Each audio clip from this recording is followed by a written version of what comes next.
It is the moment that Kwak Byung-ho knew would eventually come. The 21-year-old says goodbye to his mother and grandmother just ahead of his induction into South Korea's armed forces. Kwak spoke in the presence of military personnel. It is exciting, but I'm also a little nervous about starting. South Korea maintains a 600,000-strong military made up mostly of conscripts like Kwak. It is a legacy of the country's unfinished war with North Korea. But there's also an apparent history of violence within the military's own ranks. Recent reports say complaints of abuse in South Korea's armed forces are on the rise. In June, a sergeant went on a deadly shooting spree, reportedly as revenge for repeated bullying. And in July, the death of a conscript named Yoon Sung-ju was blamed on beatings dealt out by his fellow soldiers. 6 men now stand trial inside this military courthouse for causing that soldier's death. A verdict is expected soon. Prosecutors say the victim never spoke up about what he was going through.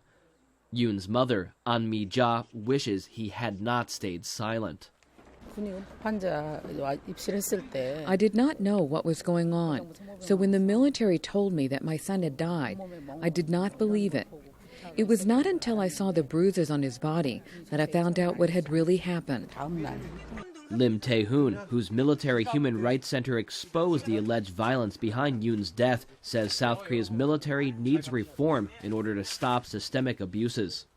Harsher punishments for violent soldiers need to be handed down. That will prevent more violence from happening. South Korea's Ministry of National Defense declined an interview request, but officials have publicly said that this kind of violence within military barracks will not be tolerated. And it encouraged abused soldiers to speak out. After saying goodbye to her newly conscripted grandson, Ji Chae-soon admits that the reports of violent bullying have been on her mind.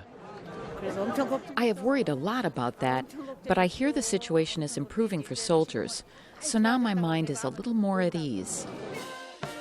Before marching off to begin his training, her grandson said not to worry.